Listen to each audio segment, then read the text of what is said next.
Bonjour à toi. Donc, dans le cadre des ressources que je partage pour l'Université de la Présence, il y a donc mes revues de presse du dimanche dans lesquelles je te partage mes coups de cœur en ce qui concerne des livres. Et aujourd'hui, ça va être un petit peu particulier parce que je vais avant tout te parler de ce qu'on appelle la théorie polyvagale, c'est-à-dire de comment en fait on peut agir consciemment sur notre système nerveux dit pourtant autonome. Et donc à travers deux ouvrages qui ont chacun leurs avantages et leurs inconvénients, dont je vais te parler plus en avant, mais pour le moment, qu'est-ce que c'est donc que la théorie polyvagale? Ça a été donc défini d'abord par un certain Stephen Porges et qui s'est rendu compte qu'en fait, eh bien, ce qu'on appelle le système nerveux autonome avec deux branches, le système orthosympathique qui est antagoniste du système parasympathique, avec un système qui sert à être, on va dire, en hyper, l'autre en hypo, de manière caricaturale, un qui est dynamique, qui peut être aussi le stress, et l'autre qui, au contraire, nous permet de bien dormir. Eh bien, en réalité, ces deux systèmes, puisqu'ils innervent certains organes, eh bien, en agissant sur les organes qu'ils innervent, comme le poumon, les cordes vocales, les yeux, eh bien, nous pouvons intervenir dessus.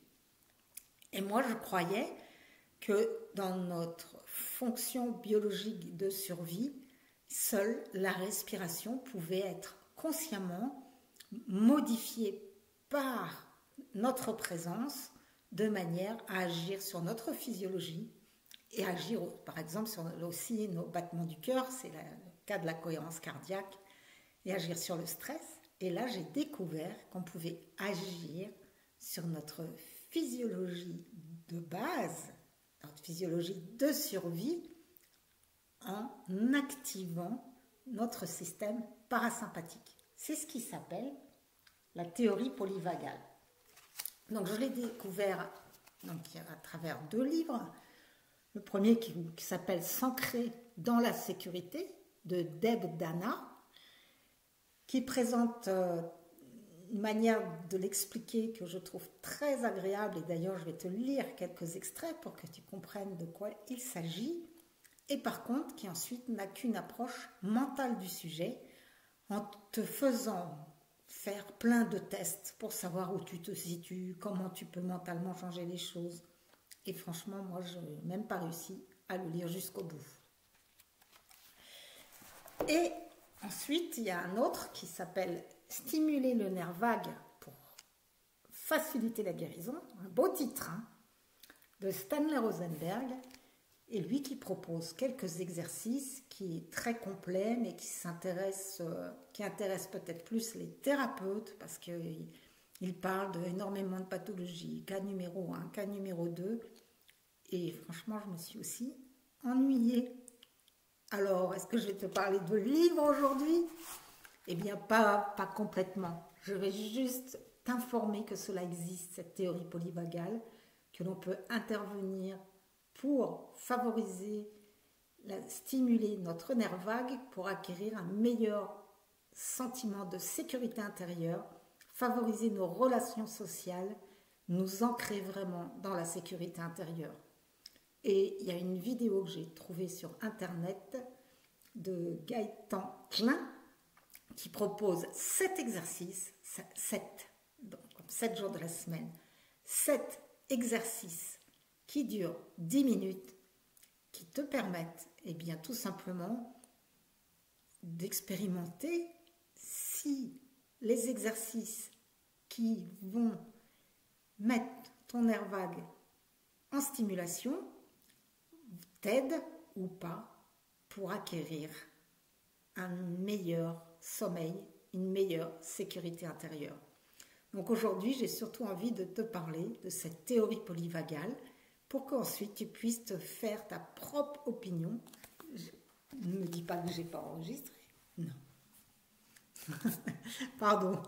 Que tu puisses te faire ta propre opinion et que tu l'expérimentes par toi-même. Donc en fait, ce qui se passe, c'est que dès notre naissance, on est vraiment des êtres sociaux, puisque sans relation à notre mère, nous ne pouvons pas survivre. Et donc, depuis notre naissance, nous sommes dans un besoin vital de ressentir le bien-être dans notre corps, notre environnement et dans notre relation aux autres.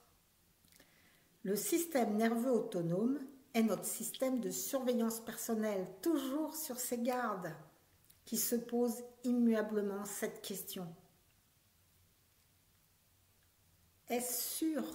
Est-ce que je suis en sécurité? Son but est de nous protéger, c'est vraiment notre instinct de survie, par ce ressenti de sécurité ou de danger.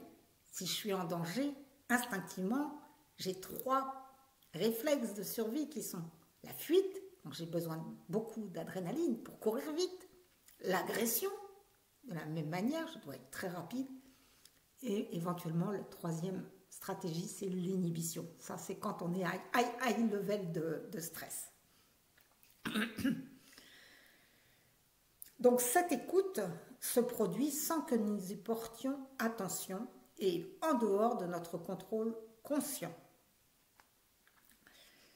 Donc pour des êtres humains créateurs de sens, ce qui débute par une expérience muette de neuroception, contribue à la création d'une histoire qui façonne notre vie quotidienne. Bon, en gros, c'est que c'est inconscient, c'est là depuis notre naissance, c'est là pour nous protéger, mais on sait bien qu'aujourd'hui, le stress chronique, c'est un high level d'hormones de stress, alors que nous ne sommes plus en danger physique de rencontrer un lion au coin de la rue.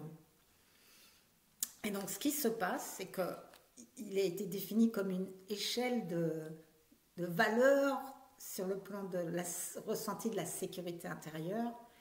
Et donc, dans le haut de l'échelle, c'est quand on se sent vraiment en sécurité. À quoi cela pourrait-il ressembler de se sentir en sécurité et au chaud, dans des bras forts mais tendres, prêts à partager? Donc, quand on se sent vraiment dans ce haut de l'échelle, quand notre système vagal est très actif, eh bien, les bénéfices relatifs à la santé peuvent se décrire comme une pression artérielle normale, un système immunitaire efficace, une bonne digestion, un sommeil de qualité et par-dessus tout, un sentiment de bien-être. Facile quand on a l'air. Et puis, quand ce système vagal est un peu plus endormi, ou que le système plutôt orthosympathique est un petit peu trop réveillé, dans ces cas-là, ce qui se passe, c'est que les conséquences sur la santé pourraient être une pression artérielle haute, un niveau de cholestérol élevé, des troubles du sommeil, des troubles de la mémoire, un mal de tête, de nuque, d'épaule, des tensions dorsales et une moindre résistance face à la maladie. Et l'environnement nous semble dangereux. Donc je pourrais me décrire comme anxieuse en colère, ressentant ce flot d'adrénaline qui me rend le calme impossible. Le monde peut me paraître dangereux, chaotique et inamical. Donc, la pensée inconsciente, c'est que j'ai besoin de me protéger d'un préjudice potentiel parce que le monde est dangereux. Et si je continue vers ce qui est le bas de l'échelle, là, je suis dans un lieu sombre et interdit. Je ne fais pas de bruit. Je me fais petite, respirant doucement et à peine, seule là où personne ne me trouvera. Je pourrais me décrire comme sans espoir, abandonnée, avec la sensation de ne pas exister. Et je me réfugie dans une ignorance, une insensibilité, restant seule avec mon désespoir, trop fatiguée pour penser ou agir dans un monde vide. Je peux penser que je suis perdue, que personne ne me retrouvera jamais, Et là, c'est les problèmes de mémoire, de dépression, de solitude et de manque d'énergie pour les tâches de la vie quotidienne. Et donc, en fait, la bonne nouvelle, c'est qu'avec simplement des exercices physiques, eh bien, nous pouvons changer l'endroit où nous sommes sur cette échelle pour aller vers un lieu où nous sommes beaucoup plus en sécurité et où le lien social va être restauré parce qu'il va redevenir ou devenir agréable, tout en gardant bien sûr une vigilance, un discernement, parce que c'est aussi ça le but, c'est que quand on est en sécurité, ça ne nous empêche en rien de voir le danger. Au contraire, il y a un adage qui dit « la peur n'évite pas le danger » et au contraire, la peur peut parfois nous précipiter vers le danger et le sentiment de sécurité va créer un sentiment de confiance en nous qui va faire qu'on ne va pas aller se mettre dans la gueule du loup, s'il y en a un. Donc, ces exercices, ils vont intervenir, ça va être des exercices un peu de respiration, des exercices de mouvement oculaire, des exercices de mouvement du cou, le chant, les gargarismes, des exercices qui vont solliciter la respiration, les cordes vocales et les nerfs oculomoteurs des yeux, parce que tous sont en lien avec le nerf vagal et vont permettre de l'activer avec facilité. Donc vraiment, si tu t'es senti concerné par les barreaux un peu plus bas de l'échelle, qu'ils soient au milieu ou tout en bas, je t'invite vraiment à pratiquer les exercices qui sont proposés en moins de 10 minutes, de manière à que tu puisses par toi-même sentir s'ils sont efficaces pour toi ou pas.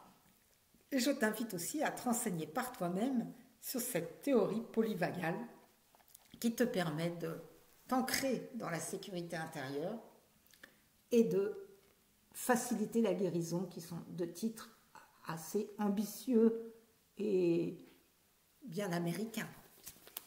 Et pour autant, c'est vraiment formidable de découvrir combien nous pouvons passer de l'animal humain inconscient, qui a une physiologie de survie qu'il ne maîtrise pas, à l'animal conscient, à l'humain conscient, qui a une action par sa présence sur cette physiologie animale,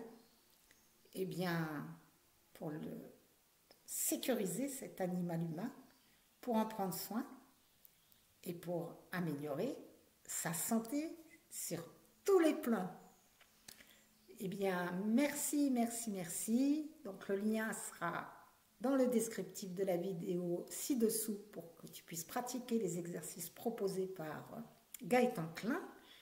Et je suis toujours heureuse de tes commentaires, de tes propositions d'ouvrages, de sujets, et qu'ensemble nous continuons à nous soutenir dans cette voie d'apprenti sage.